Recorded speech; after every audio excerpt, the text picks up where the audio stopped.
Thanks a lot for coming in. Good morning. Happy to be here. Something about this community appeals to you? This is a wonderful place to live. For KelownaNow, this is Kent Molgat. And we're joined by Dean Trumbley of Thunder Boys Productions and True North Paranormal, the producers of this amazing film about the Vernon Towne Theater.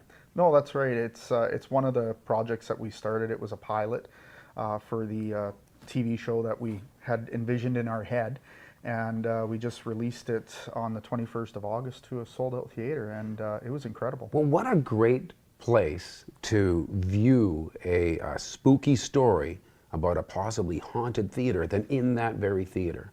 What was it like to see your work shown to people who were in the place? You know, it had a lot of meaning to me because, first of all, I'm a Vernonite. I was born and raised in Vernon, British Columbia. And as a matter of fact, the very first show I ever saw was Snow White and the Seven Dwarfs in the Vernon Towne Theater.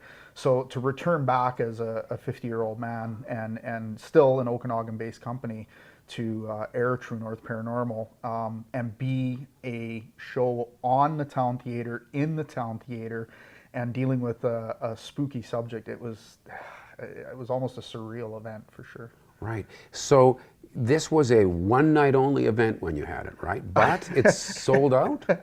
Yeah, it was. I was going to be really happy for them to say we sold 100 tickets because, you know, I'm not sure. You never know on those types of things. And right. When we went there just literally days before it was about to air, and Jerry said that almost half of the theater had pre-sold. And then the night we were there, it was lined up and it was packed and it was sold out by 6:30 when the doors opened at 6. It was a shock. And then I felt bad because we had to turn probably another 100, 150 people away. But yeah, it was a one night, one airing only, and we had no idea that it was going to blow up the way it did. Okay, so we'll get back to more about this particular segment about the Vernon Theater, but you've produced half a dozen of these with this production company with a couple from Kamloops as your sort of central kind of Ghostbuster people. Yeah, no, they were. We met John and Karina probably about three and a half years ago. And they are lifetime paranormal investigators. Karina's an empath. They had a real passion for it, and that's what we wanted. We wanted someone who had a passion for the field. And we approached them about this project, and I think all of us are kind of shocked at where it ended up. But right.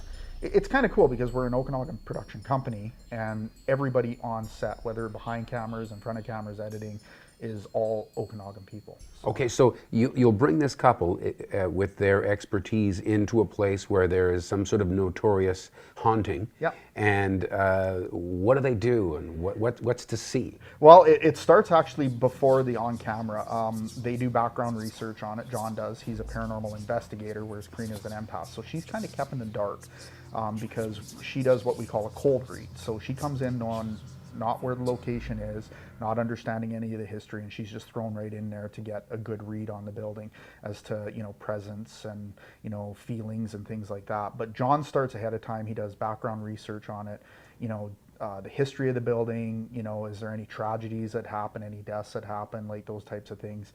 And then from there, when they show up on site, the first thing we do is Karina does what we call an empath walkthrough. So she goes through all the buildings and gives us a read. And the reason we do a cold read is because we want to see if it collaborates with the history and the evidence that we already know about the building. And it kind of helps for us to direct John's part, which is the actual stuff that you see on, you know, some of the popular shows, which is right. The investigation itself. And in the case of that Vernon Theater, there was a stern old theater manager yep. that eventually passed away, and people feel that he was such a sort of a controlling force yes. that he just could never let go. Yes, yeah, he took, how they put it, from a few people we heard, he took a lot of pride in being known as being a real tough guy, you know, and so he wanted to run a professional theater and pack the seats, but he wanted respect for his theater. So he would go to some pretty big extremes, like even whacking kids with hose on their, you know, if they have their feet up on the seats. Like right. You respect the theater, you watch the movie, and thanks for your business. And a woman, a patron of the theater, yes. died during a show there one time. Did people figure that maybe she doesn't know she's dead? Yeah, I think from the story we heard, and we have collaborated to make sure that it did happen, and it did, and it was an unfortunate event, but a couple friends came to the theater, and the one friend about halfway through the show looked over and felt that her friend was having a problem breathing because she wasn't really moving a whole lot. So she went to the existing owner, Jerry Sellers, and said, I think my friend's having a problem breathing. And by the time Jerry got there, she had no pulse. And so they think it was a massive coronary attack that, killed her very rapidly. And so the theory is that she doesn't know she's passed away. So she's still in the theater watching, trying to let people know she's there. So. Right. So you pull in all the footage you gather. I'm sure there's a lot, and then you edit it all together, and you a little bit of music and the right lighting, and it is entertainment. For sure. You're creating a feeling. Yep. In the end, is this for people that are true believers in the paranormal, or is it for people that just want a good spook, or I guess some combination? Yeah, for us, how I kind of look at True North Paranormal and the way that our filming style is we're not there to make the true believers even more true believers or make the skeptics more skeptics. We're there to film our experience and what we experience there. And we present it basically in a way that, here's our findings, here's stuff we can explain, here's stuff we can't explain. And then at the end of it, we kind of want the viewer to go home and make their own decision, because there's very interesting histories that we're bringing forward on it. And, there are some stuff, I'll admit, I'm the skeptic of the group. I come from a science background. Yeah. And, there's stuff that I can explain away easily.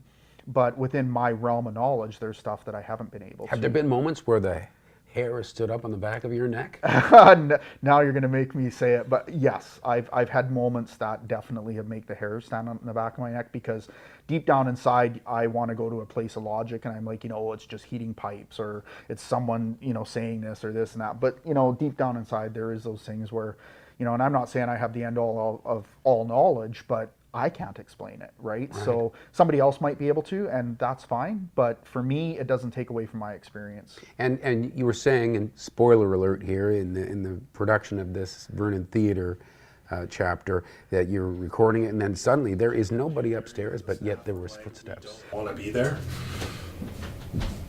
I want to say that's Jerry coming back. Upon hearing the footsteps, we immediately headed upstairs to investigate. There's nobody here. Wow!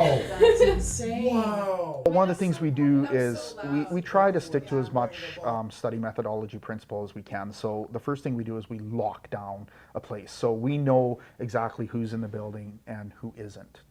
And so we were at the town theater, we were down in the basement, and at that time the theater manager, Haley, who is the daughter of the owner, was telling us some stories about the basement and the old tunnels that they had that interconnected stuff like the National Hotel.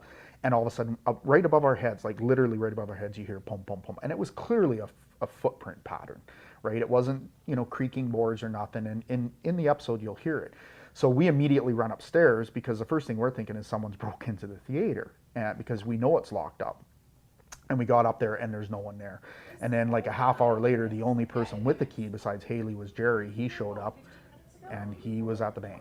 So that's the kind of thing, like, even for me as a skeptic, like, a lot of people will probably say, oh, the footsteps are added in. Well, they weren't. And I can't explain it. It definitely was not creaking wood, because there's no way heating and settling would make a footprint pattern. And you'll hear it in the episode. Pretty neat. So it's unfortunate I wasn't able to see that presentation in the theater, but there's another chance. Yes, there is. Like I said, we had to turn away a lot of people, and I know the theater manager has indicated to us that they've been getting a ton of messages of people saying, when's it going to air next? We've been getting a ton of messages. So we've talked with Jerry. They're going to re-air another episode, or another airing of the town theater piece in September. We don't know the date yet. He's got to look at his scheduling, but we will announce it and make sure that happens. So that's something to watch for. Yep. And in the meantime, your crew is always on the lookout for locations around the interior, primarily, where there could be some sort of ghost activity. Yeah, well, originally we were just the interior, but now with the production upscaling, this summer we did go to Winnipeg. We filmed 3 very well-known locations, including Fort Garry Room 202, which is considered the most haunted location in Canada.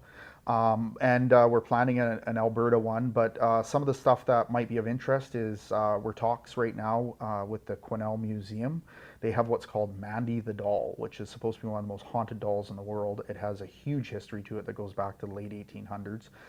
So we're trying to look at, filming that. Also maybe the Langham building down in the Kootenays as well. So we're going to try keeping it BC, mostly, but at the end of the day, we have to produce 12 episodes a year, so we're going to stretch our travel legs for sure. All right, well, it sounds like you're going to have a lot of fun in the process. Yeah. Thanks for telling us about it, Dean Trumbley. Thank you. And thank you for watching Kelowna Now.